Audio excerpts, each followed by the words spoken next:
ये जो बार बार एक नरेटिव बनाया गया कि साहब भारत जो है वो 1000 साल से गुलाम है, ये नरेटिव भी भारत के इरफान हबीब और रोमिला थापर ने बनाया और इस देश के मुसलमानों ने बनाया कि कॉन्स्टेंटली इस पूरी कम्युनिटी को एहसास कमतरी में रखो, इंफिनिटी कॉम्प्लेक्स में रखो। जबकि जबकि ओमेन जी का कहना है कि हम इस तरीके से गुलाम नहीं रहे हैं, कभी भारत में मुगलों का पूरा राज नहीं हुआ है, और जो बहुत सारी लड़ाइयों, खासतौर से जो राजस्थान की बहुत से युद्ध थे, उसके बारे में कुछ नई रोशनी जो है डॉक्टर ओमेन जी बार बार कहते रहे। डॉक्टर साहब, आप जरा सा अपनी बात बताएं। मैं जैसे निवेदन कर रहा था ललित भाई के आने से पहले कि महाराणा हमीर सिंह जी ने मोहम्मद बिन तुगलक को 6 महीने कैद करके रखा। इसी तरह महाराणा कुंभा ने मालवा के सुल्तान महमूद खिलजी को 6 महीने अपने यहां पर कैद करके रखा। महाराणा सांगा ने दिल्ली के सुल्तान इब्राहिम लोदी को जूते मार के गागरौन के युद्ध में पराजित किया। ऐसे दर्जनों युद्ध हुए जहां हिंदू राजाओं ने इन मलेच्छों को पराजित किया। और अगर सबसे प्रामाणिक बात जो कि हमसे बिल्कुल ही छुपा दी गई है, 7वीं शताब्दी में पहला इस्लामिक अटैक भारत पर हुआ मोहम्मद बिन कासिम के द्वारा, जब राजा दाहिर को मारा गया। हिंदू जनमानस के लिए ये बात अकल्पनीय थी कि किसी हारे हुए राजा की बेटी को दूसरा राजा भोगदासी बनाकर ले जाएगा। सेक्स स्लेवरी हमारे चित्त में थी नहीं, लेकिन जब लोगों ने देखा होते हुए तो राजा दाहिर का बेटा भागकर महाराणा बाप्पा रावल चित्तौड़ के पास गया और उसने जब उनको कहानी सुनाई तो बाप्पा रावल को तुरंत समझ में आया कि ये जो मलेच्छों का टोला है, ये जो है इससे नॉन नेगोशिएबल है पीस। उन्होंने तुरंत प्रतिहार राजाओं के साथ और गुजरात के राजाओं के साथ एक हिंदू फ्रंट बनाया। ये मैं 7वीं शताब्दी की बात बता रहा हूं आपको, आज से 1300 साल पहले। जोधपुर के पास अरब सेना का और राजपूतों की, हमारी हिंदू सेना का संघर्ष होता है। अरब खुद अपने एनल्स में लिखते हैं, हमें सर छुपाने की जगह नहीं मिली, वो नरसंहार किया राजपूतों ने हमारा। और महाराणा बाप्पा रावल ईरान तक उसको छोड़कर आए थे, पीटते पीटते मोहम्मद बिन कासिम को।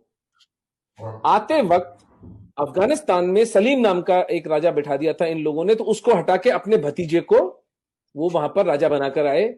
हर 100 किलोमीटर पर राजपूतों की चौकियां बिठाते आए। उसका प्रमाण ये है, 7वीं शताब्दी से लेकर 1192, 500 साल तक भारत इस्लामिक आक्रमणों से बचा रहता है उन चौकियों के कारण। राष्ट्रपिता का हुनर होते, राष्ट्रपिता बापा रावल थे इस देश। तो उस समय में जब कोई संचार माध्यम नहीं था, कुछ नहीं था, 500 साल तक हम सुरक्षित रहे उस महापुरुष की वजह से। और उसके बाद समर सिंह, महाराणा हमीर, महाराणा लाखा, कुंभा, सांगा, प्रताप, करण सिंह और राज सिंह, यानी पूरे हिंदुस्तान का ये जो राज परिवार है मेवाड़ का, मैं चुनौती देता हूं, पूरे मानव इतिहास में आपको ऐसा उदाहरण नहीं मिलेगा जो 1000 साल तक, 7वीं से लेकर 17वीं शताब्दी तक, महाराणा राज सिंह जी तक 1000 साल तक इस्लाम से खुली चुनौती ली है। जिस परिवार ने, एक परिवार ने, एक सिसोदिया परिवार ने 1000 साल तक, देखिए राजा भिड़ते हैं, जियो पॉलिटिक्स बदलती है, हार जीत तो होती है, युद्ध तो हारता है आदमी, युद्ध जीतता भी है। मैं जो एक पुस्तक लिख रहा हूं, मेवाड़ के महाराणा और उनका इस्लाम से प्रतिरोध, उसका शीर्षक है। तो उसमें मैंने जो एक चैप्टर जो है पूरा इस पर लिखा है कि द लाई कॉल्ड दिल्ली सल्तनत, दिल्ली सल्तनत नाम का झूठ, और मुगल एम्पायर भी झूठ ही था। देखिए एम्पायर जब होता है ना कहीं, तो वो क्या उसके मानक होते हैं, वहां कोई टैक्सेशन हो, वहां पर कोई आर्ट हो, कोई कॉमर्स हो, ट्रेड रूट्स हो, वहां के लोगों के क्या लिटरेचर पे कंट्रीब्यूशन था, आपको मिलता है कोई 150 साल के मुगलों के राज के अंदर? आपको सिवाय इसके कि कभी दक्षिण में रिबेलियन हो रहा था, कभी आसाम के अहोम कर रहे थे, कभी कलिंग में हो रहा था, कभी अफगानिस्तान में हो रहा था, कभी मेवाड़ में हो रहा था, कभी पंजाब में हो रहा था, कभी कश्मीर में हो रहा था, कभी सिंध में हो रहा था। ये सिर्फ इस देश को अन्य अन्य हिंदू राजाओं के साथ मिलकर मैनेज कर रहे थे, जिसको कि मुगल एम्पायर कहा गया। यानी झूठ की भी कोई सीमा होती है। और दिल्ली सल्तनत वॉज अ जोक। मेहरौली से लेकर और यमुना तक का राजा थे, और ये लुटेरे थे। ये कोई क्रिएटिविटी इनकी थी नहीं। मर्सनरीज थे, पैसे के लिए लोगों की हत्याएं करते थे, लोगों को मार डालते थे, स्त्रियों का शोषण इनका धंधा था। और हिंदुओं को ये बात अच्छी तरह समझ में आई, और हम कभी गुलाम नहीं रहे, एक क्षण के लिए हम गुलाम नहीं रहे। क्योंकि यदि अगर हम गुलाम 10 साल के लिए भी एक छत्र राज हो जाता इनका, तो एक भी हिंदू नहीं मिलता सर यहां पर। जो प्रताप की महानता निकल कर आती है वो इस बात से निकल कर आती है कि उन्होंने अपना भला, अपनी तलवार, अपना बिगुल तब बजाया जब वो नितांत एकाकी रह गए थे।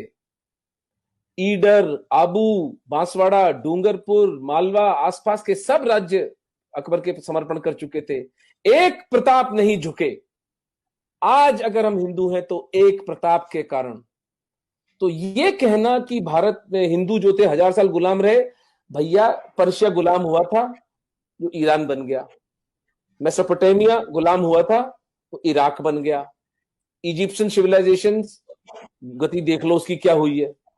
आज 100 करोड़ हिंदू हैं तो इसलिए है क्योंकि हमारे पुरखों ने रक्त रंजित संघर्ष किया, इस माफिया के असली स्वरूप को पहचाना और उसका सबल सशक्त प्रतिकार किया। ये तो पिछले 70 साल में इन मलेच्छों ने क्या किया कि उसका भी मैं एनालिसिस कर रहा था कि 47 से लेकर 77 तक 5 हमारे जो शिक्षा मंत्री थे वो शांति दूत थे, जिसमें वो मदरसा छाप आजाद था, फिर वो नूरुल हसन, फिर वो हुमायूं कबीर, फखरुद्दीन अली अहमद, एनसी चागला। तो अब आपको आश्चर्य होता है कि आपकी हिस्ट्री से हमीर सिंह और कुंभा का नाम ही गायब है, और प्रताप को एक भगोड़ा कहा जाता है। प्रताप का असली युद्ध हुआ था दिवेर में 1583 में, 7 साल बाद हल्दी घाटी के, जहां उन्होंने 36,000 मुगलों को 3 दिन में काटा था, और पूरा का पूरा मेवाड़ प्रताप ने वापस पुनः ग्रहित कर लिया था दुनिया की सबसे पावरफुल मुगल एम्पायर से, सो कॉल्ड पावरफुल। तो ये सत्य है। अब इसको से निकाल दीजिए कि आप गुलाम रहे थे, हम गुलाम रहे थे, हम कभी गुलाम नहीं रहे। और जब उतनी भयंकर विपरीत परिस्थितियों में हम गुलाम नहीं रहे, तो आज तो हिंदू कहां कहां नहीं पहुंचे हुए हैं। अब केवल इस बात की आवश्यकता है कि हम कनेक्ट करें एक दूसरे के साथ, हम अपने रिसोर्सेस को पूलिंग करें, धर्मांश दें, एक दूसरे का सहायक बने। नैरेटिव का वॉर अच्छी तरह संजय दीक्षित सर, पुष्पेंद्र कुलशेष जी, कितने प्यारे प्यारे लोग अपना सर्वस्व दांव पर लगाकर लड़ रहे हैं। अब तो it's a matter of time कि हम इनको पराजित करें। They will not know what hit them. इनका खेल पूरा का पूरा समाप्त हो चुका है। जो दुख हमारी बच्चियों को, जो दुख हमारे कश्मीरी पंडितों को उठाने थे वो उठा चुके। हाथ जोड़कर, सर झुकाकर क्षमा मांग सकता हूं, लेकिन अब ये सिलसिला समाप्त है। अब सनातन धर्म पुनर्जीवित और पुनर्विजयी होकर रहेगा, कोई विकल्प ही नहीं है।